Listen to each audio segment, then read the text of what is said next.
안녕하세요. 반갑습니다. 저는 임희영 목사입니다. 그리고 웨스트우드 연합감리교회를 섬기고 있습니다. 오늘 이 새벽에 사순절 새벽예배 5일차 잠언 5장 말씀을 여러분들과 함께 묵상하게 되어서 너무 감사하고 기쁘게 생각합니다. 특별히 오늘도 하늘의 지혜로 우리에게 그 은총과 사랑을 공급하시는 우리 하나님께 감사를 드립니다. 우리 함께 찬양하며 새벽 기도를 하나님 앞에 올려드리겠습니다.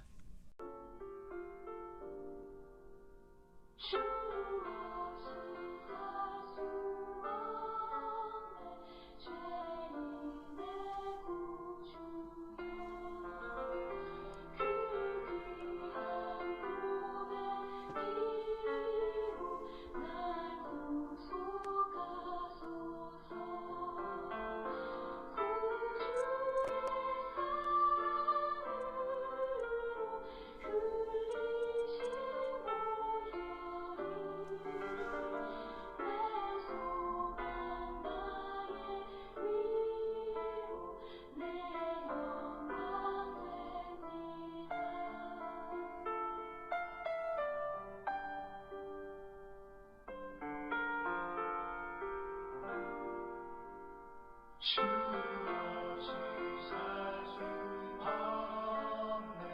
나 혼자 못 서리. 힘없고 부족하며 지혜도 없도다. 내 주는 나의 생명 또 나의 주님을 의지하여 지혜를 얻으리. 주 없이 살 수 없네. 내 주는 아신다. 내 영의 깊은 간구 마음에 소원을 주 안에 나의 마음 미안하 주리요. 내 마음 위로하사 평온케 하시네. 주 없이 살 수 없네. 세월이 흐르고 이 깊은 고독 속에 내 생명 끝나도 사나운 풍랑일때 날 지켜주시니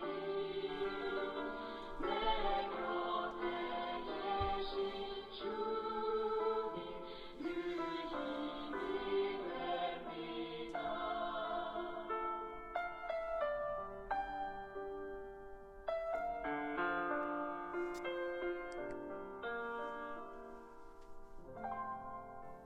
하나님이 보시기에 좋았고 심히 좋았던 에덴 동산, 천지창조, 그리고 인간을 만드신 하나님. 그러나 정작 그 인간 스스로의 관점으로는 충분하지 않았던 것 같습니다. 그저 하나님처럼 되고 싶었던 인간의 욕망은 선악과를 따먹고 나서 죄의 길로 들어선 이래 지금도 변함없는 것 같습니다. 정작 하나님의 자녀였는데 그 하나님의 자녀됨조차 충분하지 않았던 그때의 그 마음, 그리고 지금도 변함없는 그 연약한 우리네 인생을 돌아봅니다. 우리의 삶의 자리에서 주어진 그 감사함을 만족하지 못하고 여전히 이기적으로 우리의 욕망을 부추기는 이 현실, 이 세대, 이 풍조. 오늘 말씀을 묵상하면서 이 모든 것들을 다시금 생각하게 하시고 예수 그리스도의 이름을 따라 살아가며 내려놓을 수 있는 용기도 허락하옵소서. 오늘 말씀을 묵상합니다. 하늘의 지혜가 필요합니다. 우리에게 말씀하옵소서. 예수님의 이름으로 기도합니다. 아멘. 오늘은 새벽 예배 5일차 잠언 5장의 말씀을 우리가 함께 묵상하는 날이죠. 잠언 5장의 말씀을 여러분들과 함께 읽게 돼서 너무 감사합니다. 오늘 이 잠언 5장에서는 지혜라고 하는 단어가 딱 한 번 등장합니다. 1절부터 2절까지의 말씀에 보면은 아비가 자녀에게 가르쳐주는 지혜를 잘 들어라. 근신하며 입으로 지식을 지키라 라고 이야기를 강조하고 있습니다. 그러면 이제 아비가 자녀에게 가르쳐주는 지혜는 어떤 지혜가 있느냐, 그게 이제 제가 볼 때 3절부터 23절까지 쭉 이게 이제 아비가 자녀한테 이야기하는 지혜인 겁니다. 그 이야기들이 쭉 담겨져 있습니다. 많은 이야기들을 하고 있고요. 이 이야기들의 깊이를 일일이 다 다룰 수는 없지만 이 이야기가 지속적으로 여러분들과 저에게 그리고 솔로몬의 자녀들에게 강조하는 이야기는 제가 볼 때는 자족에 대한 이야기, 즉 주어진 상황에 만족하는 지혜를 가지고 있느냐라고 하는 그 이야기를 하고 있는 것처럼 보입니다. 주어진 상황에 만족하지 않으면, 인생이라고 하는 존재가 만족하지 않으면 유혹에 노출되는 거죠. 그 유혹은 처음에는 괜찮아 보여요. 달콤해 보이고 아름다워 보이고 있어 보이지만 그 끝은 칼처럼 날카로워서 무서운 결말을 여러분들과 저에게 제공할 수 있습니다. 뿐만 아니라 유혹의 결과는 자기가 쌓아놓은 그 업적들, 공들여 놓은 결실들이 허무해지고 다 무너질 수밖에 없죠. 열심히 벌어놓은 재산조차도 잃어버릴 수 있습니다. 자신의 업적과 결실들, 재산도 다 탕진을 하게 되면 몸과 마음은 얼마나 또 상하겠습니까? 결국 마지막에는 후회와 탄식뿐이죠. 어떤 분이 그런 얘기했다고 하죠. 지옥에 가니까 그 껄껄껄껄 소리밖에 안 들렸다고. 뭐 할 걸 후회와 탄식이 가득한 지옥의 삶을 미리 살고 있는 것이죠. 그렇기 때문에 이 지혜, 아비가 자녀에게 가르쳐주는 지혜, 그 지혜는 무엇이냐? 자족하는 것. 그래서 이 행복의 비결, 자족하는 비결에 대해서 15절부터 쭉 이야기를 하죠. 요약하자면 내가 이미 가지고 있는 것에 만족하고 감사하면 그것이 참된 행복이다. 가족을 사랑하는 것, 나에게 주어진 것을 만족하며 사는 것이 지혜다. 그것이 행복이다라고 말하고 있습니다. 순간의 달콤함 때문에 소중한 인생을 날려버리는 것이 아니라 주어진 상황들, 감사하며 자족하는 것. 결국 이 잠언 5장은 우리에게 무엇을 얘기하고 있는 것처럼 보이냐면요. 의인과 악인의 차이는 자족하는 마음이 있으면 의인이고 자족하는 마음이 없을 때 악인이 될 수밖에 없는 그런 이야기로 수렴되는 것처럼 보입니다. 여러분, 어제 제가 여러분들과 예수님의 시험에 대한 이야기를 나누었습니다. 잘 보면요, 그런 관점으로 보면 예수님도 자족하시는 분이었어요. 사실 예수님한테는요, 그분이 하나님의 자녀요, 하나님의 소명을 받아서 이 땅에 구원의 길을 예비하신 그 강력한 정체성 하나가 그 세 가지 시험을 다 극복하게 한 것이죠. 입으로 먹는 것, 재물 이런 것뿐만이 아니라 하나님의 말씀이 필요한 것을 그래서 알았다는 거죠. 왜냐? 하나님의 아들이니까. 인간이 하나님을 완전히 신뢰하게 되면은요, 그분이 나에게 공급할 것을 완전히 믿기 때문에 자족할 수밖에 없어요. 오늘 내가 먹는 만나 내일 남겨놓지 않습니다. 왜요? 내일 만나를 주실 거를 믿기 때문에, 완전히 신뢰하기 때문에, 완전히 신뢰하기 때문에 자족하는 마음과 감사하는 마음이 있을 수밖에 없는 거죠. 하나님이 인생의 근원이 되신다고 한다면, 그리고 그것을 자족한다면 우리가 왜 세상을 숭배합니까? 하나님을 예배하죠. 세상의 권력과 권세에 눈이 멀어서 사단에게 무릎을 꿇는 일이 없는 거죠. 오늘 말씀을 마무리하도록 하겠습니다. 예수님 역시도 자족하는 분이셨습니다. 그 누구보다도 욕망을 끌어안을 수 있는, 예수님이 여러분 만약에 욕심을 한번 내봤다고 생각해 보세요. 얼마나 많은 것들을 챙길 수 있는지. 그분이 하나님의 아들이고 하나님이신데, 그런데 그 정체성이 다른 걸 다 내려놓게 했어요. 필요가 없어요. 왜냐? 다 하나님 거니까, 다 그분 거니까. 그럼 우리는 우리의 관점으로 보면 그런 거죠. 우리도 하나님의 자녀잖아요. 하나님이 우리에게 다 허락하셨잖아요. 자족할 수 있는 것.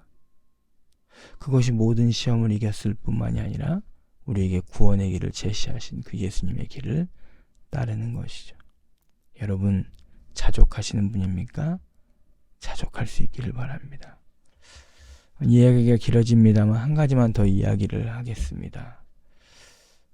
목사님들 모임 가면은 목사님들한테서 관찰하면서 발견되는, 제가 그래서 배운 게 한 가지가 있는데, 목사님들이 보면은 자기 교회 성도님들 칭찬하는 분들이 많지 않아요, 생각보다. 그리고 남의 교회 교인들 칭찬 많이 합니다.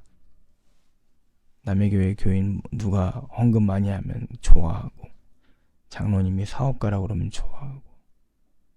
근데 그 이야기를 가만히 듣고 있는데 그 반응들 있잖아요, 목사님들. 너무 슬프더라고요. 제가 그 자리에서 조용히 기도했어요. 하나님, 나는 우리 성도님들로 인해서 기쁘면 좋겠습니다. 만족하면 좋겠습니다. 우리 성도님 아닌 사람들 부러워하지 않게 하시고 우리 성도님들로 만족하게 하옵소서. 저는 하나님께서 그 기도를 아직까지 응답하고 계신다는 생각이 듭니다. 저는 우리 성도님들을 참 많이 사랑합니다. 만족합니다. 기뻐합니다. 여러분들과 함께 또 신앙생활 함께 할 수 있어서 너무 감사합니다. 여러분들도 여러분들의 삶의 자리에서 자족하고 만족하는 여러분 되시기를 바랍니다. 제 여러분들을 위해서 잠시 기도하고 잠언 5장 말씀 함께 읽도록 하겠습니다. 우리의 삶의 모든 걸음을 지켜보시는 하나님, 오늘 우리의 순간의 달콤한 유혹에 흔들리지 않도록 우리를 붙잡아 주시기를 원합니다. 허황된 욕심에 눈이 멀어서 우리의 소중한 하나님께서 우리의 삶을 통해서 이루어 놓으신 명예, 삶의 보람, 그러한 가치들을 잃지 않게 하옵소서. 주님이 우리에게 허락하신 가정과 소중한 만남들에게 감사하며 그 안에서 참된 만족과 자족이 있게 하옵소서. 어떤 상황에서도 주님의 자녀라는 것, 그 마음으로 하나님 앞에 나아가게 하시고 사람들 앞에 당당하게 하옵소서. 우리의 영원한 생명 되시는 예수님의 이름으로 기도합니다. 아멘. 이제 다 함께 잠언 말씀 5장 말씀 함께 합독하시겠습니다. 잠언 5장입니다. 내 아들아, 내 지혜에 주의하며 내 명철에 내 귀를 기울여서 근신을 지키며 내 입술로 지식을 지키도록 하라. 대저 음녀의 입술은 꿀을 떨어뜨리며 그의 입은 기름보다 미끄러우나 나중은 쑥같이 쓰고 두 날 가진 칼같이 날카로우며 그의 발은 사지로 내려가며 그의 걸음은 수월로 나아가나니 그는 생명의 평탄한 길을 찾지 못하며 자기 길이 든든하지 못하여도 그것을 깨닫지 못하느니라. 그런즉 아들들아 나에게 들으며 내 입의 말을 버리지 말고 내 길을 그에게서 멀리하라. 그의 집 문에도 가까이 가지 말라. 두렵건대 내 존영이 남에게 잃어버리게 되며 내 수완이 잔인한 자에게 빼앗길게 될까 하노라. 두렵건대 타인이 내 재물로 충족하게 되며 내 수고한 것이 외인의 집에 있게 될까 하노라. 두렵건대 마지막에 이르러 내 몸, 내 육체가 쇠약할 때에 내가 한탄하며 말하기를 내가 어찌하여 훈계를 싫어하며 내 마음이 꾸지람을 가벼이 여기고 내 선생의 목소리를 청종하지 아니하며 나를 가르치는 이에게 귀를 기울이지 아니하였던고. 많은 무리들이 모인 중에서 큰 악에 빠지게 되었노라 하게 될까 염려하노라. 너는 내 우물에서 물을 마시며 내 샘에서 흐르는 물을 마시라. 어찌하여 내 샘물을 집 밖으로 넘치게 하며 내 도랑물을 거리로 흘러가게 하겠느냐. 그 물이 내게만 있게 하고 타인과 더불어 그것을 나누지 말라. 내 샘으로 복되게 하라. 내가 젊어서 취한 아내를 즐거워하라. 그는 사랑스러운 암사슴 같고 아름다운 암노루 같으니 너는 그의 품을 항상 족하게 여기며 그의 사랑을 항상 연모하라. 내 아들아 어찌하여 음녀를 연모하겠으며 어찌하여 이방 계집의 가슴을 안겠느냐. 대저 사람의 길은 여호와의 눈 앞에 있나니 그가 그 사람의 모든 길을 평탄하게 하시느니라. 악인은 자기의 악에 걸리며 그 죄의 줄에 매이나니 그는 훈계를 받지 아니함으로 말미암아 죽겠고 심히 미련함으로 말미암아 혼미하게 되느니라. 아멘. 오늘 말씀 묵상하면서 함께 기도하는 시간 갖도록 하겠습니다.